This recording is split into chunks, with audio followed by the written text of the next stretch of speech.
Welcome to Warblog. Today we're looking at the road to Owerri, Nigeria, the Nigerian Civil War. This is particularly interesting from the point of view that it's sort of the same game as this. So if you saw this video or if you've seen this scenario, it's the same thing. It's exactly the same scenario. It's got the same source. But it's not the same game, obviously. So if you look at this, obviously it's that big, and there's Owerri and there's Aba.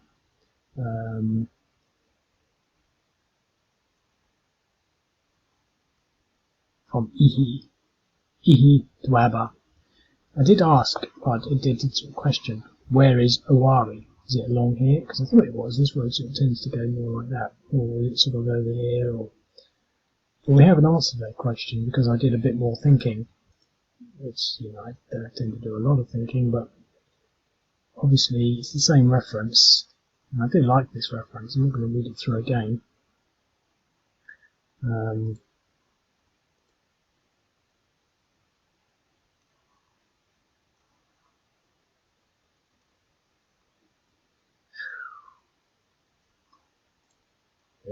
Set all of it at that level. But obviously it says, onwards as one moves up the Aba and Owerri roads from the coast.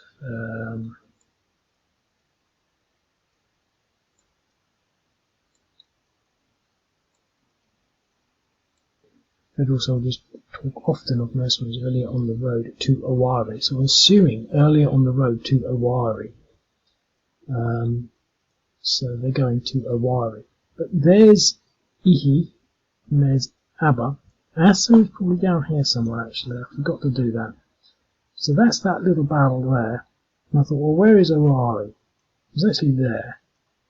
So it puts things into perspective, and that's what I like. So it's the same resource. Now, it's interesting, really. Now, I've actually put in the 3rd Division. It was just 14th Brigade before, but 14th, 3rd Division now. And the thing that makes it sort of more interesting is because we got a snapshot of the reporter being in Ihie there, on the road to Aba, calling it just a dot on the brigade commander's map, which is sort of what it is, really, isn't it?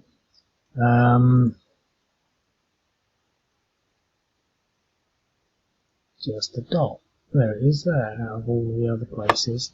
But you sort of think, well, that's where that reporter was at that time, giving his report there on the road to Owerri, which presumably in the port is down here. So I might do some more work on this, expanding on basis from the other report, maybe even look into the port Hawk or whatever it's called.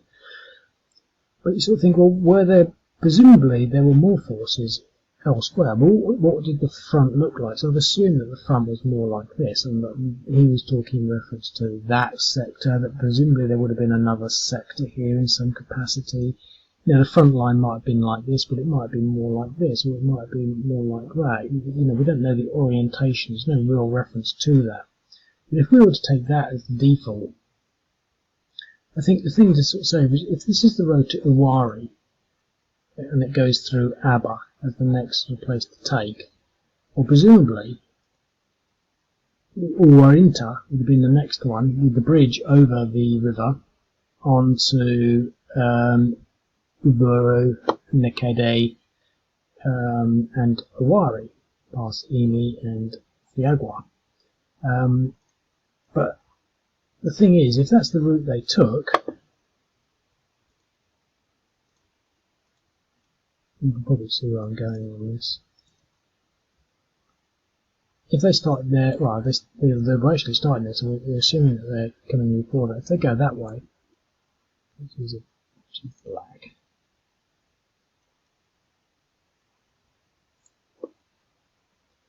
then presumably that's the route they took. And then you've got to say, well, why? why didn't they go up this road? Surely that would have been quicker. And then you've got to say, well, okay, well, if that's the case, why didn't they take this road? Because you wouldn't have to cross any rivers that way. So the thing with this sort of historic research is it gets you to sort of thinking, what was actually happening? Because I don't know what's happening. I mean, maybe there's a book somewhere that covers it in detail. Maybe there is a written chronology, but I suspect that there isn't. You know, I really sort of suspect that that doesn't exist. Something. What? Spectral, someone got it out now. So, yeah. So that's that. Really, it's sort of the thing about this sort of level of research that I really like is that you feel like you're discovering things and putting the pieces together in a way that provides, you know, a lot more perspective than just the written narrative. You know, and I've always planned to do more of this than, you know, and I sort of was getting a little frustrated with always doing 2020 modern periods, and so jumping into this has given me quite a sort of a kickstart back to where I want to really be going. So anyway, let's just get in and play.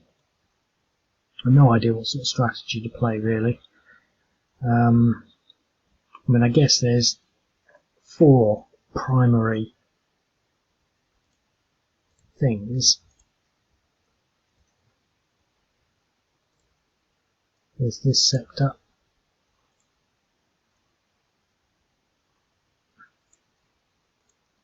There's the river sector there. There's this sector here, which is obviously the main route to Aba. And then there's this sector here. Now this sector, sort of say, well, there's not much in it, but how much of this do we want to pass through? We could say this much. Just trying to get across there. This doesn't have much to do really, so it can probably power through there, break that by moving into there and there, and the rest of this can sort of zoom up this way. There not being much there. So we could say there were 4 routes to Owerri.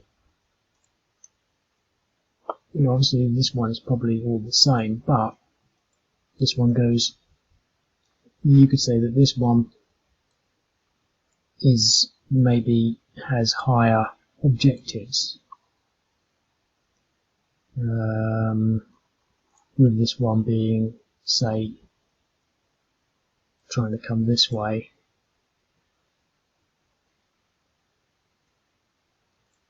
This one obviously trying to come this way, and obviously this one then coming up this way, but at the same time presumably they all have further reaching objectives, Owerri not being the end of the war or anything, and so, you know, this could also sort of come up this way. You know, the routes that they're taking are sort of, you know, quite interesting. The thing that's lacking from here are specific terrain features like hills, gullies, strong points, etc. So I'm going to treat it like that. I'm going to go left to right. So this is obviously the first big one. I'm going to try and do it without using any of this stuff. I've got 2 artillery pieces.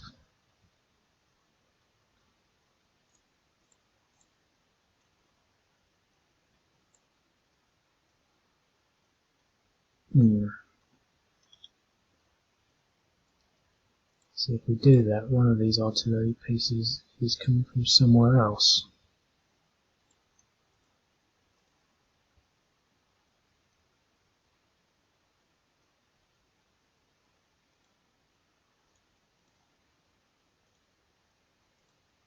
I wonder where it is.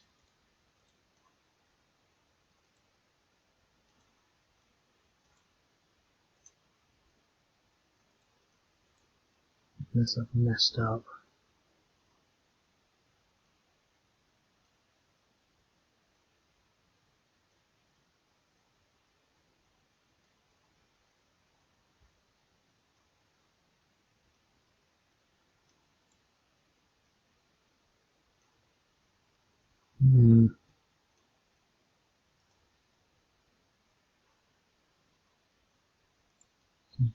Two in there.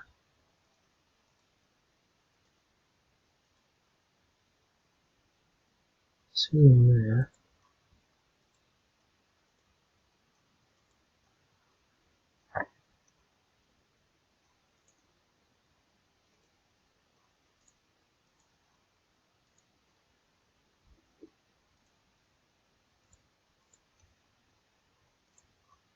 That's strange. Okay, well let's just use them all.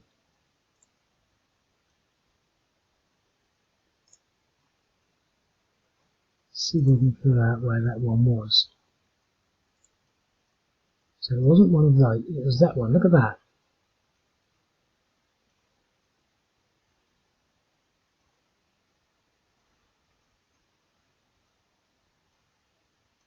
And this has been flagged in as 6. Have a quick look. No, unfortunately, it's just one of those things. My maths is not good. I mean, this is a permanent feature of the game, but it seems that it should be really easy counting the hexes, but it's not, because I messed up a little bit, and I can't go back.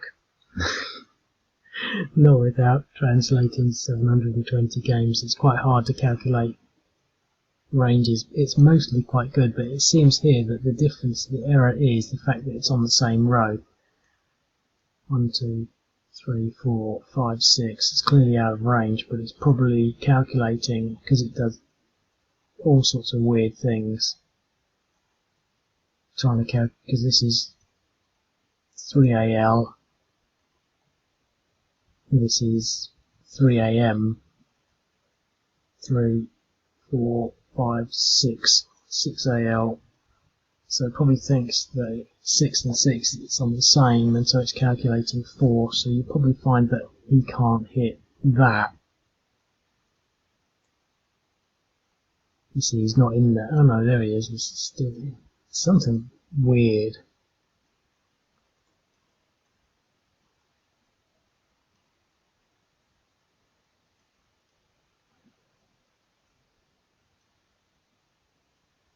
Well, that's 6 away, but he's not in there. I always accept it as a bit of variance in a sort of a bit of luck, you know, but it's actually an error. So, and it is a pain, but it's livable.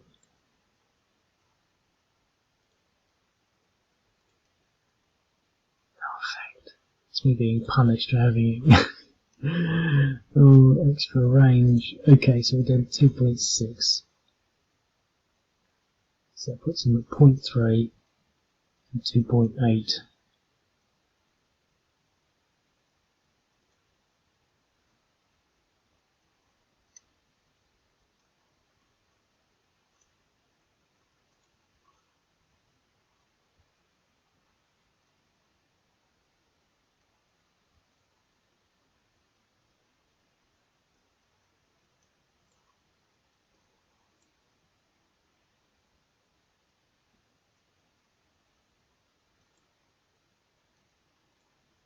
Well,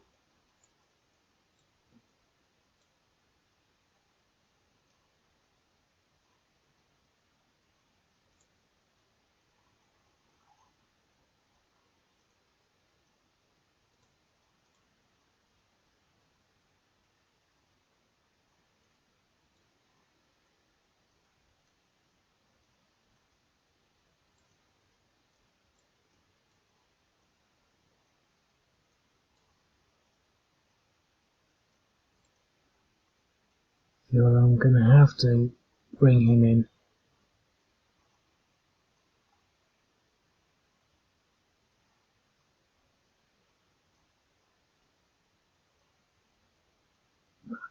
there.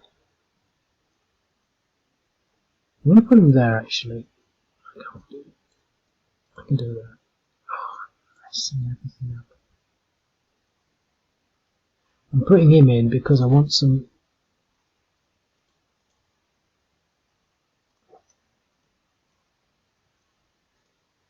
See, they're all motorised. Oh no, we had some in there already.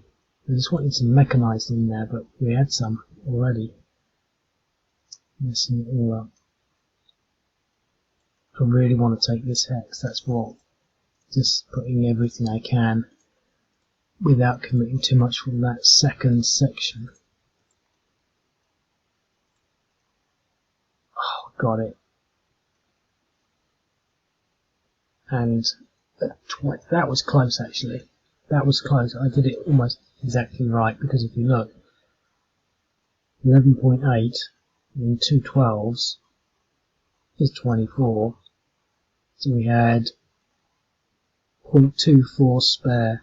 So I did it perfectly. I did something right. And they all went into the same place there.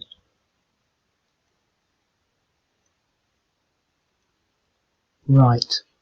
But we should have a little more luck getting rid of them now.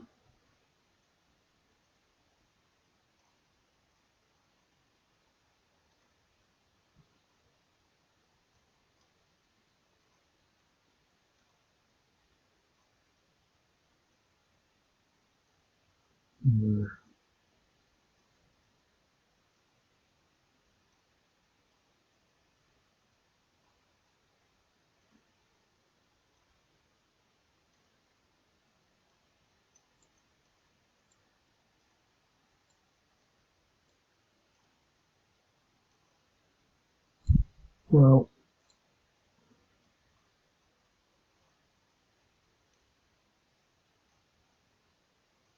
I want to put these across the river, so I'm not going to commit any more into that hex. Alternatively though, why has he still got that much more? Oh no, because it wasn't in place. Oops. Okay. Hopefully we should get a DR and they'll be eliminated. 4 to 1. So everything's going according to plan at the moment. A little out of plan there. We can't do much against that. I'm not going to try and attack that now. But if we can put everything we've got into there.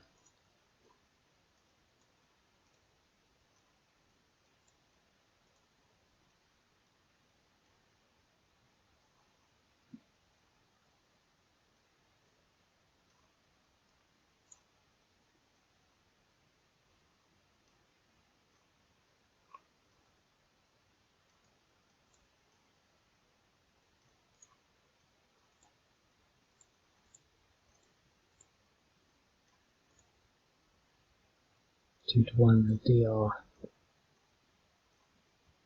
We've been slightly lucky.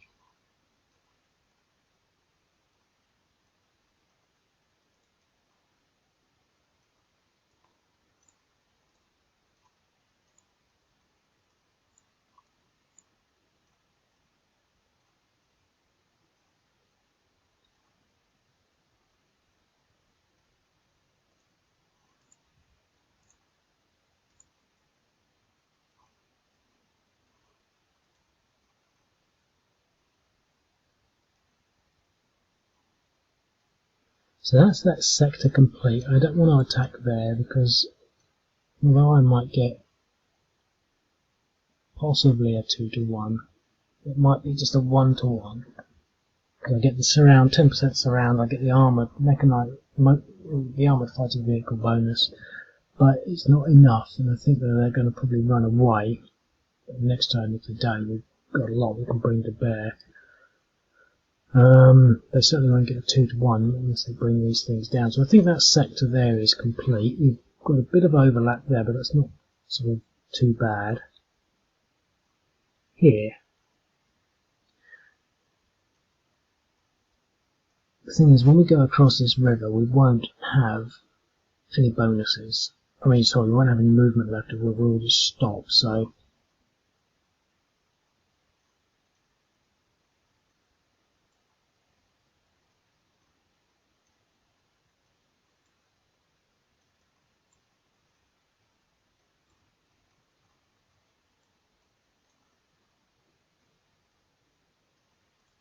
do we want to bring this armour this way or that way? I think we will. So I think we've got enough here. We've got armour down here. So we bring these 2 armoured units over this way.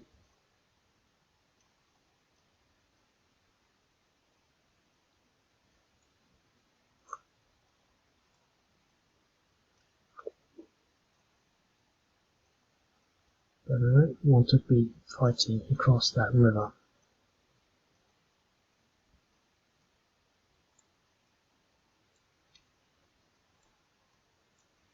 And one of these ones on this side, don't we, as well?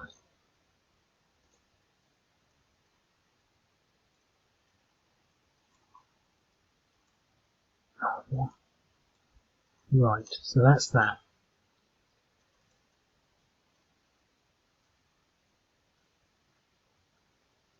It's interesting the effect of that river. So that's our central assault there. Here, the most interesting part, I want to do that last, I think. I'm going to do this one first. So these 2 don't look too bad. He's a tough cookie there. So let's pound that.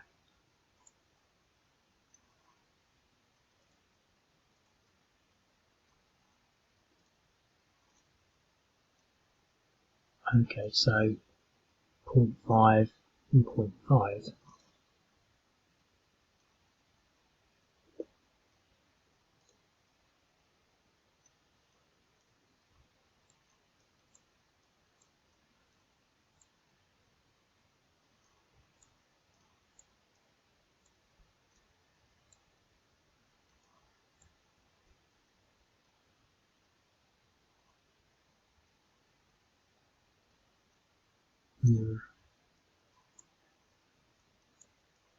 Okay, let's punch this guy out if we can first.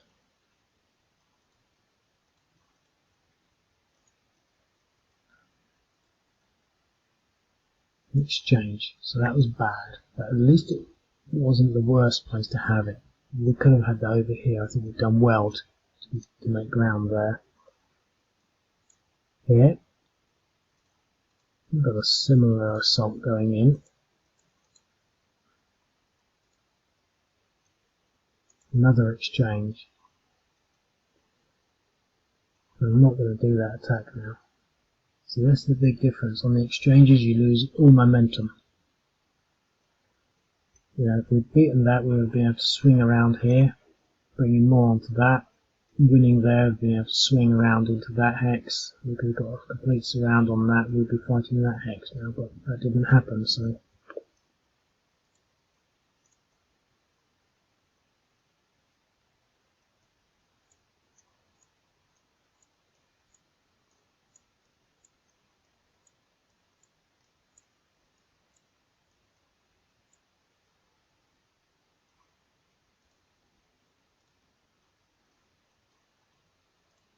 4 units in that.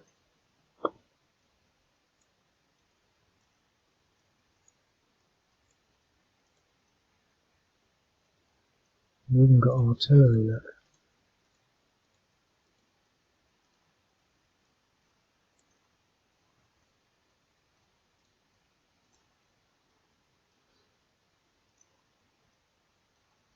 So what we got? See, if I bring him off, it might not take him. It did. Sometimes it doesn't. With a glitch in the game that I sort of learned to live with, really. Right, so we've got as much as we can possibly get against this stack. It's probably only going to be a 2 or 3 to 1. Might be more.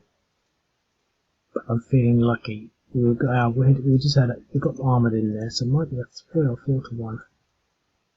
4 to 1 DE, perfect.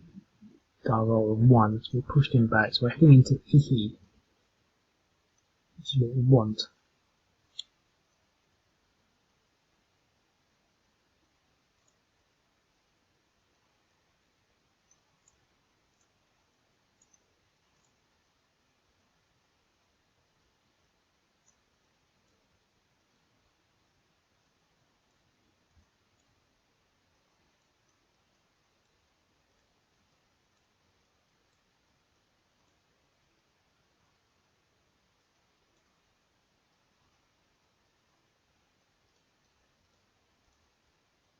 Still stuck there.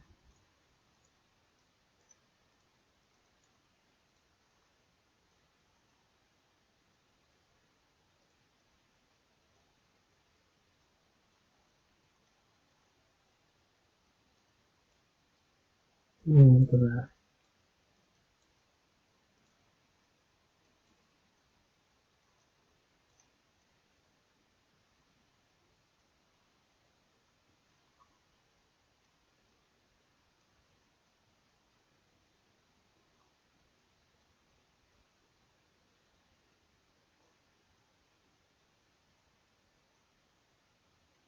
Can we try it?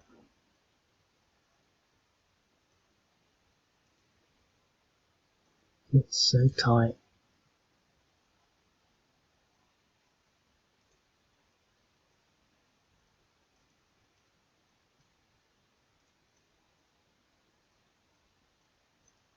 We're on an offensive, let's do it. It might be a 2-to-1, which we've been doing a lot of. So we've got to continue some sort of momentum, I think. Oh! A 2-to-1 and an exchange. I'm very happy with that sequence of battles. It sort of makes me feel that it's quite balanced. That, you know, it can go any way.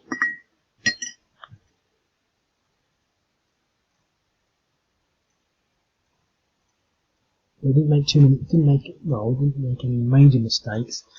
But these are battles, you know, so obviously it was hard going in this particular sector. We won there, but not here. So, moving swiftly on. Right. Now I don't think that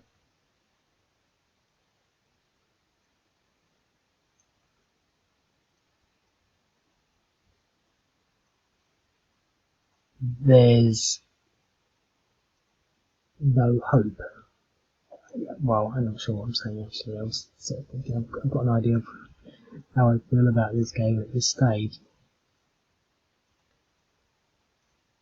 I feel as though it's sort of it's balanced in the sense that the Biafra players would be thinking, oh, that wasn't as bad as it could have been, and knowing, because when you take your turn after the first turn, you can't do anything. There's nothing you can do beforehand to stop the inevitable. There's no pre-turn setup like there are in some games where you can adjust certain things without engaging in combat to adjust your frontline positions.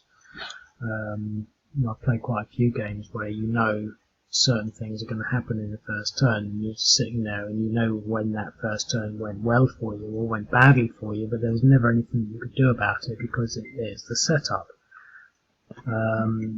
But if there was, say, some sort of way of modifying certain things, it would be slightly different. Now, obviously, if you did print and play, you could play this quite differently because you could adjust the setup, and I did consider having adjustable setups, but, well, to be quite honest, it's a lot of faffing around code-wise. You know, I don't see any major need for it beyond the sort of it would be nice. Oh, I could do that, but you know, it just means that people would. I always get the feeling that people would sort of, oh, your setup is rubbish. I need a much better setup. Oh, I did it just like this, and it's sort of like, oh well, thanks for letting me know that my setup is completely rubbish. You know, I didn't put much thought into it. But you know, it's the sentiment that counts, the thought that counts. Anyway, so what can the Biafra person do? Now, obviously, we will hold here, but what I think is evident, and to be quite honest, I don't think it's very evident. But the evident thing is that these triples are difficult to break. So what we've got here is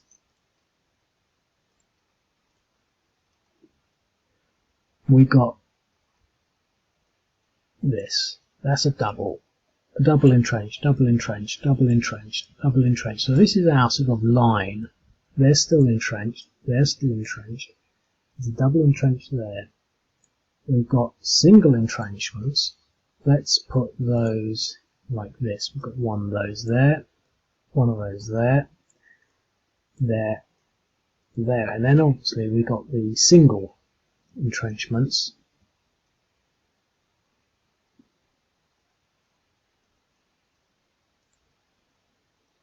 Or the single units. Now this is what is going to become more apparent. We've got it there, one there. Here's a double entrench, here's a single entrenchment, so let's just do that. Now, the point of this is that we've got a nice strong line still, but we've got maybe a space here, but we've got the river helping us. They're having difficulty getting over the river, but what we've got is these strong positions. Now they're quite difficult, and as the Nigerian player progresses, he'll become more and more exhausted, especially if we can counter-attack and inflict some damage here and there.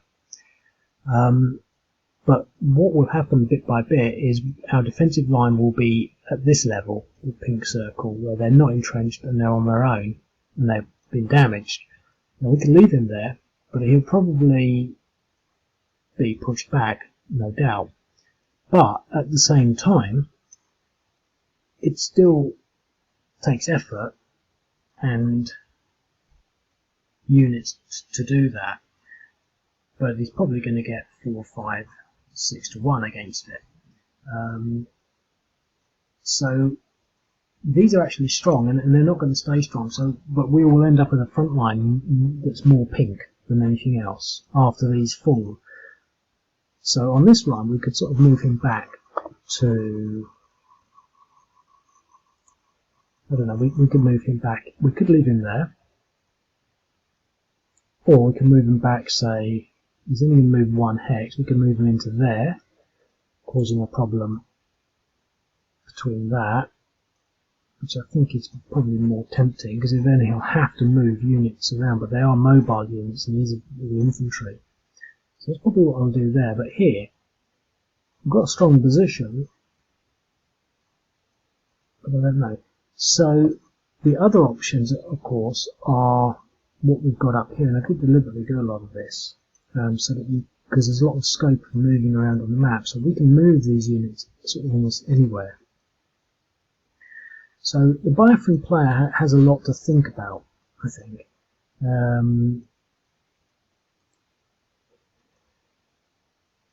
Whatever colour I chose, I don't know which one I chose.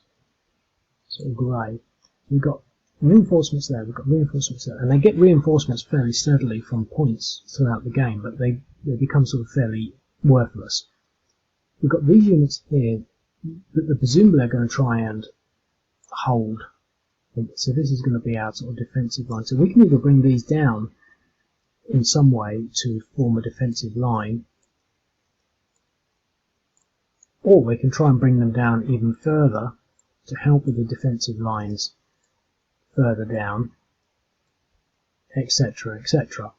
So it depends really whether we want to have an advanced defense or a retreating defense. So, for example, here we've got a strong position. Do we want to sort of move these units forward to defend, or do we just want to sort of like wait until they fall back? And I think that's basically what the strategy has to be. We have to wait until we've had units freed up. So we've got some units there that are freed up, but we're probably better off keeping them in there because they're in there, so we can recover this turn. Everything else is pretty much best to hold because it's entrenched. The only unit we have some sort of free reign with is this one. I think we can only move in 1 hex, so we're not to move in there. We might be able to, once we're on the road, move to there. So it might be best to get there, but it might be best to stay there because it forces him to sort of, you know, he can move there and then into there. I think that's where I'm going to put him. And then these ones. So basically I've got to sort of commit them. And this is the decision that I can make now because I can bring him over this way. and join them up as a bigger force and set them sort of along this road in some capacity, or I can bring them down this way immediately to support this relatively weaker line.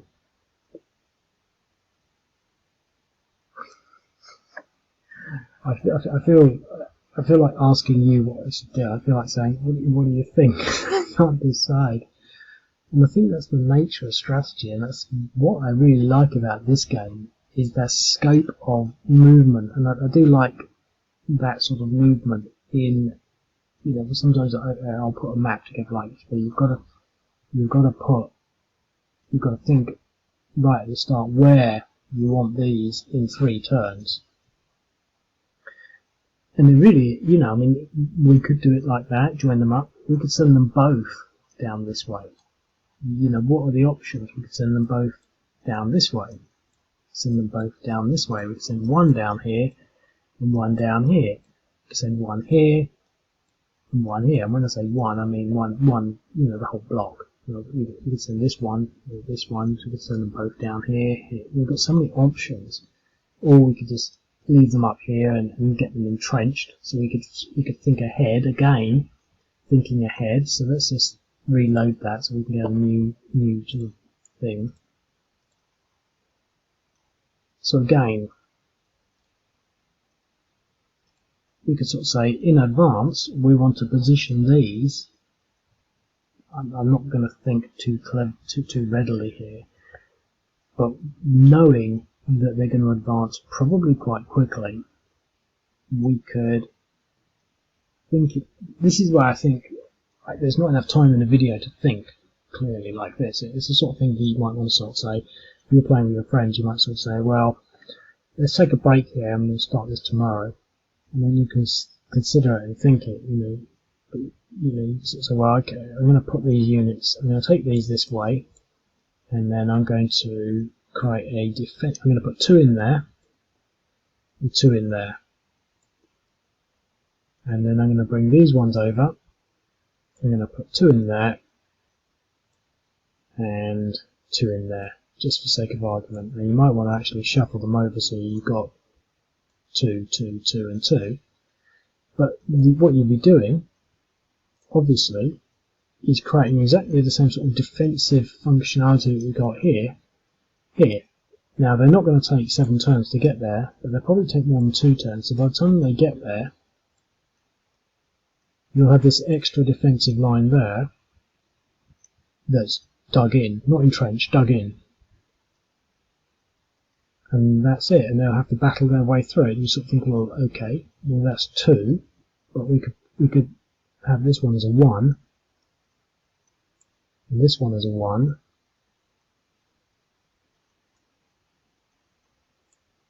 and have that defensive line like that. But they could come around here, so you'd have to have them as 1s. But obviously they're not strong. 1, 2, 3, 4, 5, 6, 7, 8. So we can have a nice defensive line along like that. That's dug in, not entrenched. Combined with whatever we can get falling back from here.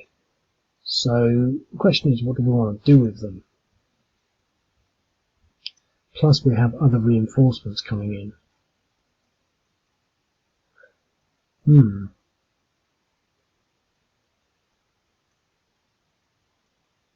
And plus, we don't necessarily know that they're going for Owerri. We just think there's a massive force coming in. They might not be going any further than Aba.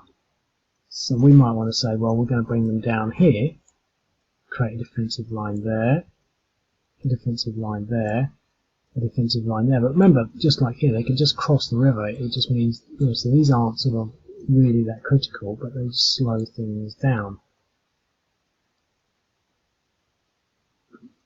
The thing is, I can't decide.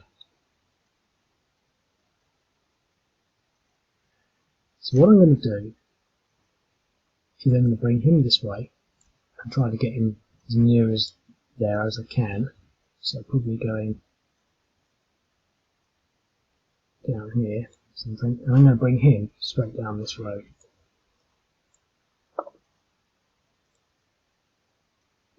So, how far can I get?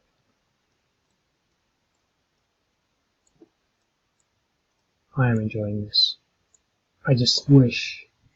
I find it hard to comprehend how short life is. I say that because I'd like to play this game. I'd like this to be sort of the game that I'm playing with someone that, you know, and there was no concept of the end of time, and you didn't know that the weekend would ever end, and you thought, next time I play it, I'm going to do it like this, because chances are I won't play this again, or if I do, it might be in 2 years and I'll have forgotten. It's not. The point is, when I play games, there's a road missing. When I used to play games, years and years and years ago, things would change, in the sense that you would, well, I say things would change. It's not the right thing to say at all. You would be expected to sort of play the same game a few times. I mean, the point I'm making is, the case in mind is a game called House Divided, which is America's Civil War game.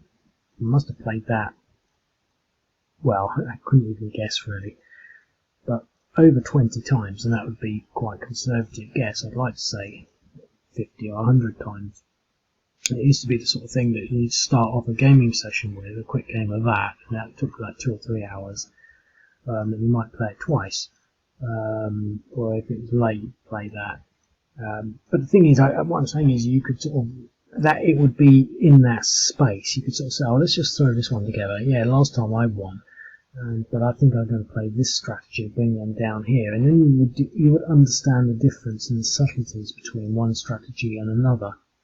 The problem I had when I played games, and it's still the same today, is I always try to be clever. I always try to think of something that the other person can't think of. Whereas in games, really, what you want to be doing is completely obvious. There's no point in being clever, because it usually means you're not doing the right thing.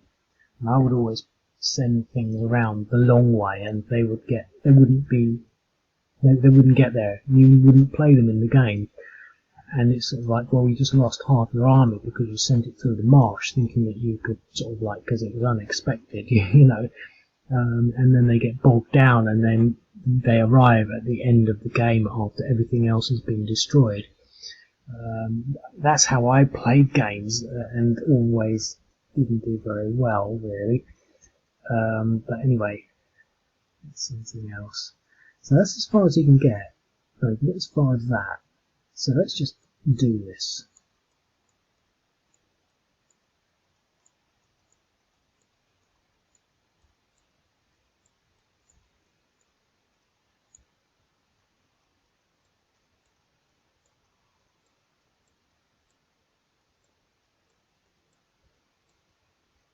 So that was my strategic move. Now you can sort of look at the map again and think, well, what effect has that had? And now all of a sudden I've got sort of a weakish line. I've got maybe a more solid line here, and obviously I've got the flexibility now to affect this whole line. So maybe that was the right thing to do. Maybe it was the obvious thing to do. And doing the obvious thing is always the right thing to do. I'll do it this way, I think, and we can get as far as that. This is sort of working for me, really, in the sense that what I've been trying to do, and I haven't really made much effort for a long time in it, is to make the roads important. Because generally speaking, in some of the games you play, the roads are not important. And I was thinking of doing something a bit extra, but I think that sort of satisfied me, really, in the sense that, well, these people who started, where did they start? From there? From there, I can't remember. Oh no, they started from there, I think. But they've gone all the way down this road and got quite a distance. These infantry units can move 1 hex. That's because they're on foot. And the thing that I wanted to do was to change the motorized. So if they went from there to there, get a little thing out just to make it visibly certain.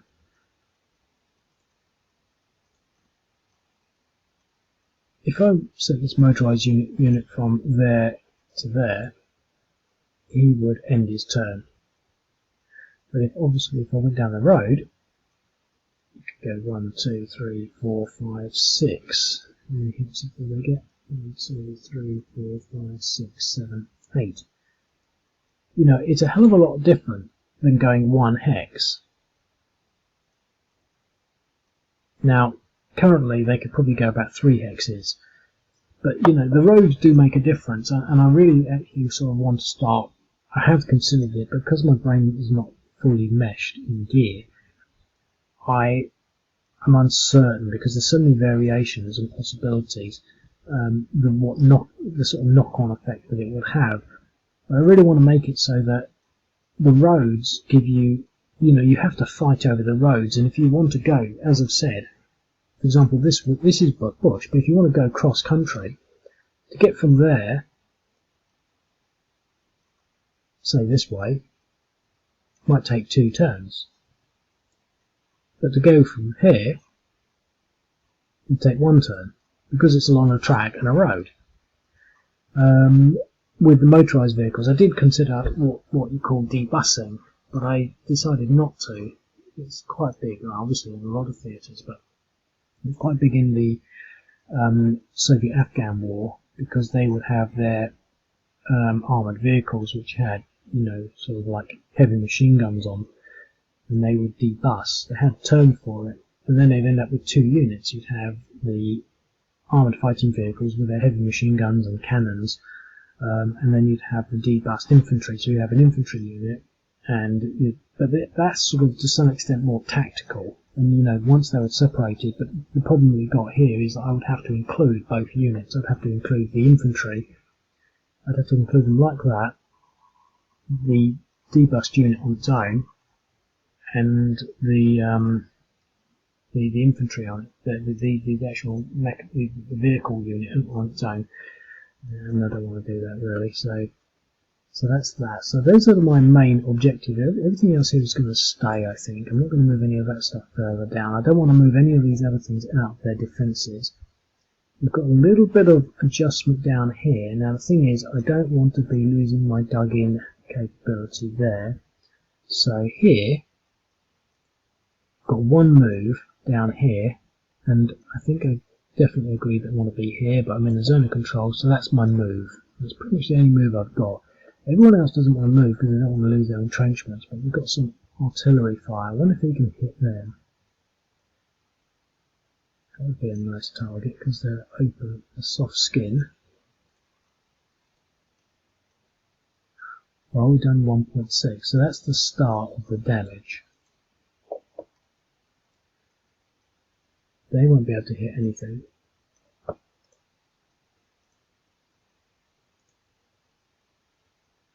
I've got some. So I'd go for that really, but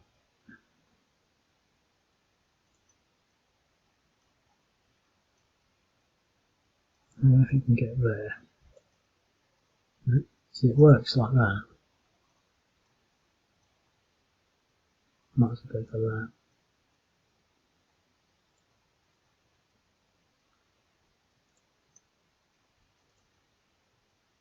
1.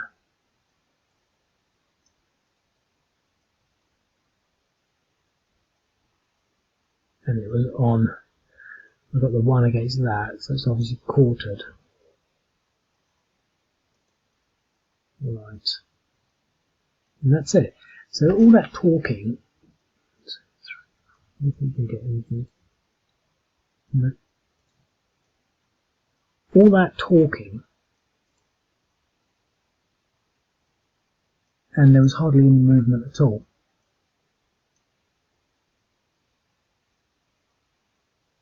What I could do is try an attrition, but I want to keep those stationary.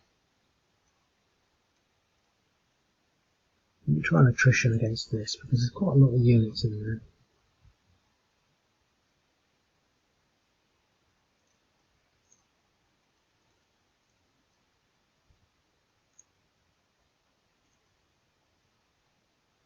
2. That was good.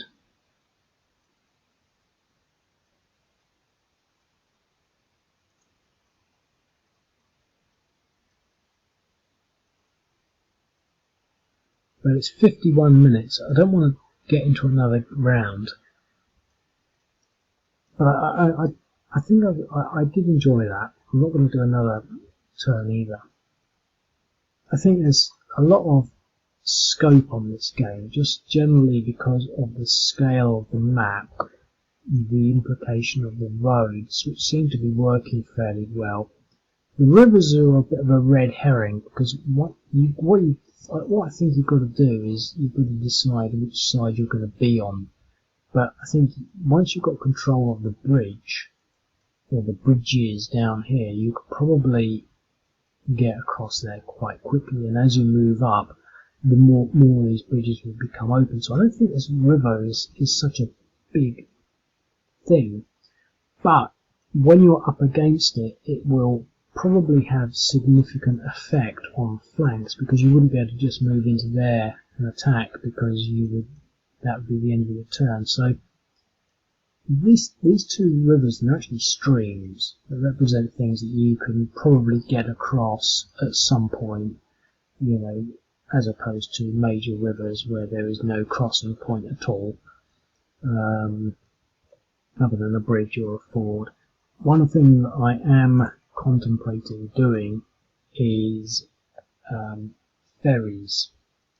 I've almost got them in mind, and a ferry would be more of a route, but I don't know exactly how I'm going to do them, but the ferry service would be not for this or for a river, not for a stream, which this is, or the lighter one, which is a river, but when the whole hex is blue. So if this was a line of hexes, then where you couldn't actually even enter the sea, there would be a ferry there. So if it was a sea route, and all of this here was sea, I would have a ferry route, 1, 2, 3, 4, 5, 6, 7, 8, and each one would be half a move, so you'd go in there, and you could put only one at a time on a ferry counter, so say, oh, it's a ferry counter, you go half, 1, 1.5, 2, 2.5, 3, and then you stop. Now if anyone wants to blow up one of these hexes, basically they're the equivalent of blowing up the ferry, and the whole route vanishes, and anything on it vanishes. So you don't want to get stuck on a ferry.